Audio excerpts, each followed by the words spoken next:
Tarsier Studios have many talents, from creating beautiful worlds full of wonder and misery, to characters that force you to feel unsettling in the best and worst way possible. And one of their best talents, I might add, is that Tarsier Studios can drop a trailer, make it a masterclass, and poof. That's right, they would drop a world premiere and then leave again, not saying an ounce, and maybe just tweeting a few little bits, nothing major. And yeah, I think it's evidence of Reanimal's full development coming in. Like, I think they're in the full swing of development for Reanimal. But we've had no news since that day. And of course, we are going to have a few spoilers, so this is your warning. Recently, Tarsier have announced that they were included in the edition of Edge magazine.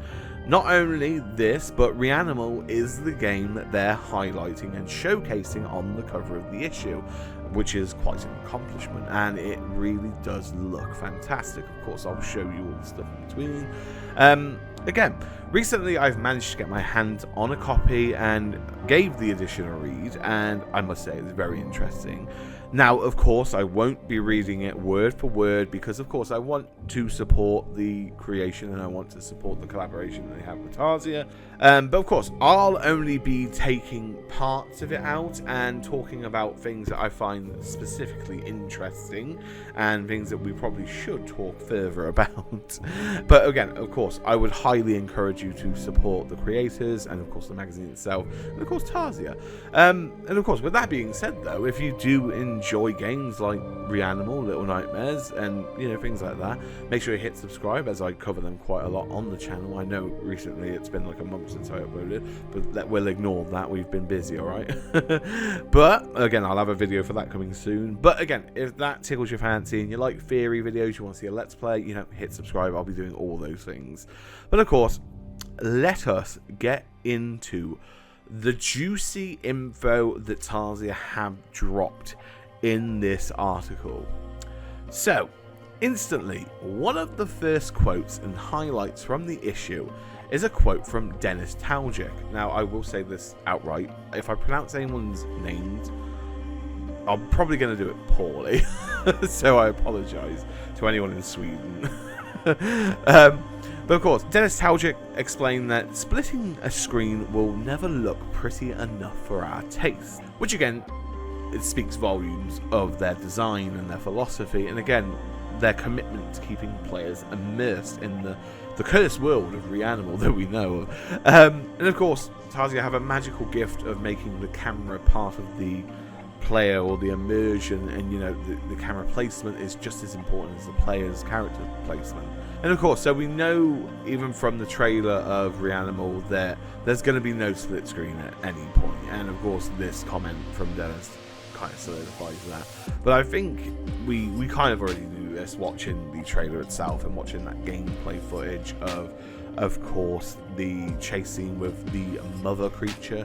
So we know that the camera functions without splitting in any sense, which again is fantastic, I think. It looks absolutely phenomenal. So the Edge magazine highlights the fact that they played an unfinished demo. It sounds as if they got to see a very early version of Reanimal, and obviously paired with the trailer. For instance, and I quote, "The game will stutter as assets are loading in, items will turn invisible in our hands." Now, I'm no expert in the field of Unreal Engine 5, but don't be discouraged what you hear from a lot of, as we'll divulge in a little bit further, as we get a little bit more into the article, it's part of Tarsier's process. And again, hats off to them for actually showing it as a demo and that early on. Again, we'll highlight soon how they actually run their development and how things change all the way up till the end. But a lot of game development is smoke and mirrors. More importantly, Tarsier's standards are of the highest quality, near perfection, if I so believe. So hearing something like this can cause you maybe a little cause of concern if you don't know much about game development, but things change all the time. Obviously, from the sound of it, it was all about giving people a taste of what Reanimal has to offer, and I believe they did that. I believe they've created a good amount of hype around it. I think they've showcased many of the strong points for Reanimal, and again, it looks fantastic. Of course, there are going to be bugs, there are going to be things they need to iron out, but we don't know where they are in the development cycle as of yet, so we'll just have to wait for that. But again, a few visual flaws doesn't mean the game is not sound. Again, they have obviously a lot of time to finalize anything that's going on and what they need to do, and change everything they need to do with development if need be. And of course, we get a little bit more insight to the development of Little Nightmares 2 and how under pressure Tarsier Studios were financially, not to mention having to work from home while dealing with COVID. In Little Nightmares 2, the final months, Oliver Merlov was brought on as COO. He said, because there wasn't a proper alpha, many things were added very late. In hindsight, it kind of makes sense to us why we saw quite a lot of things unused in Little Nightmares 2. From the article, it seems that Tarsier Studios built the game while playing it. Now, this isn't anything new. A few studios do this too. I mean, it's basically kind of playtesting till you get to the point where you're happy with how it sort of progresses. I mean, I think Valve has like a massive emphasis on, or philosophy on playtesting. So it's not like the worst thing to hear, it's just part of their development. As we see from a quote, we feel out as we play the game and work a lot on making every room, every scene interesting. And this was an approach they planned on changing for Reanimal, as we'll later learn.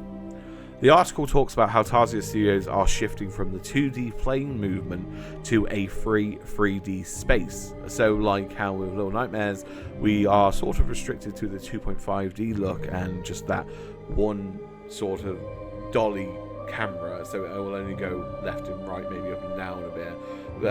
In Reanimal, they're going to change that approach completely. The camera's going to be able to move within 3D space along with the characters and, you know, with the enemies and the scenes they set. And again, that's a massive task. And of course, they highlighted this through the trailer, and again, I think it's worked phenomenally. And like I mentioned, I think in the breakdown, it's almost as if the camera itself is being viewed as a character, and it's almost a little like you're sort of getting a narrator's perspective, if you will, type deal, which I think is, again, super cool, and it's really interesting. And technically, I think it's quite impressive. Like, I can't, in a sort of 3D manner, that just seems like really over my head. I imagine a dolly one's quite easy, but like going all the way for 3D points is mad. They highlight one of the many ways Reanimal steps away from Little Nightmares by addressing the scale and size of the world around the characters, whereas in Little Nightmares, everything and most of the residents were bigger than the player, giving you that sense of small, like an exaggerated dream. But in Reanimal, they have made things more realistic in scale and size, which of course adds to the maturity of Reanimal. We got a bit of interesting lore from the article too regarding the world. For instance, we don't get to see Reanimal's world before the event that spurs its narrative, but something has cracked the land into 3 separate islands. The idea of having 3 separate islands to explore in the world of Reanimal is exciting, and not to mention we know we have to find our missing friends, and of course that will be the driving factor as to why we go to each of these islands. And of course the article also talks about how we, the players, the brother and sister, might even be able to heal the world as we transverse through it, which is quite an interesting point. From what I don't know how they're going to plan that, but it talks more specifically about an event called the Split, which I assume is the island splitting into 3. And they said they were impacted by something. But this split horrifically changed the people and the creatures that the children once knew. Something interesting Dave Mervick has mentioned too. You and your absent friends went through something violent, leaving scars behind. The story has greatly changed through development. It's always revolved around violence. It sounds as if the lean into a more mature setting is exactly what Dave needed for a more violent story that he could express or, you know, talk about. And of course the violence doesn't just stop at the brother and sister, it of course happens to the friends too. And the only real question we kind of are going to ask in this is, will they last the journey? I for one can't wait to explore this in full. And of course the line leaving scars behind, and of course paired with the trailer's small snippets of nothing lasts forever and I thought you were dead, it feels like the world we're about to enter in Reanimal is full of emotion, and it's not going to end well or end like a fairy tale. The article goes on, and of course something super interesting to come from the article is a snippet here. Every monster has their little habitat, Per Bergman says. As you explore the island, you will become trapped in their homes and have to face them repeatedly. This section alone excites me. This I find really interesting, especially the wording of it. The fact that there might be a possibility that we get to go back and forth between these parts of the island, almost nearly like an open world type deal, is fascinating and really interesting to me, and really scratch that itch. Question is, do we dare to revisit these places? We get to see one of the first names from the monsters, and of course the tailor.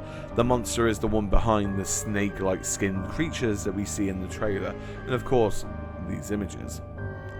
In the article, they have mentioned that Tarsier have gone to great efforts to avoid the issues that we used to have in Little Nightmares, where jumping and the alignment of the jump in the camera angle, we put a lot of emphasis on fixing those issues, Dennis Talgic explains, which is a welcome change. And of course I can't speak for everyone, but yes, thank you.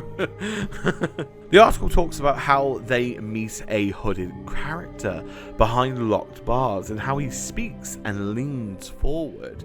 We have yet to actually see this monster on a trailer or anything in between, but from this description alone, it's very exciting to know that there is somewhat of a normal monster within the Reanimal world that we're not aware of just as yet.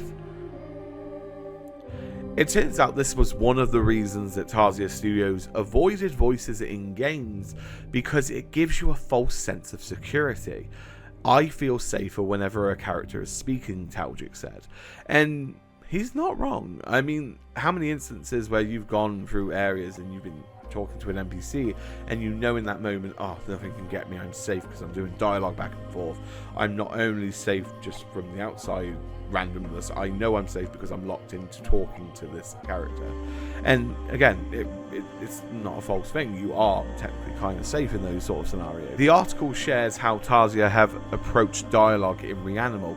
Dennis Talgic mentions that they enjoy their minimal and cryptic storytelling, which is music to my ears. And Dave Mervick also mentions how he's trying to write the characters as if they would speak to each other in real life. So Dave mentions how all the characters in Reanimal went through something violent, so it's not just the kids, it's also the monsters that are in there too, which even kicked off the narrative, so the characters will not have to explain to each other what's going on. Dave wants the player to be disconnected as possible. You're the outsider throughout, and I think that is such a awesome way to approach this, and I am super intrigued to see what kind of bits we can connect. But yeah, those are some of the bits I highlighted. There are some bits in the article that I still think are very interesting that you should check out. Of course, I don't want to take it away and of course ruin it, but I do want to talk about some of the things I did find quite interesting, and of course there they are. Let me know what you think in the comments below. We know a good few of the characters coming up in Reanimal now, even on the website. If you want to check this out, go look at the website, and actually as you hover over the images they will show their names. But if you did enjoy this video and love Reanimal content and Little Nightmares content, make sure you hit like and subscribe, support the channel, because of course I cover it as much as I can, and when I get time to, I do. So with that being said, let me know if anything I've missed. Let me know if there's anything you've noticed and you want to point out about Reanimal. I am super excited. I cannot wait to play the game, and I can't wait for any more news to come out about it. I'm really hoping there is going to be some more news soon. We have had absolutely nothing. But with that being said, thank you so much for watching this video. Have a lovely morning, day or night, wherever you are in the world. Stay safe, and I'll see you all in the next Reanimal theory video.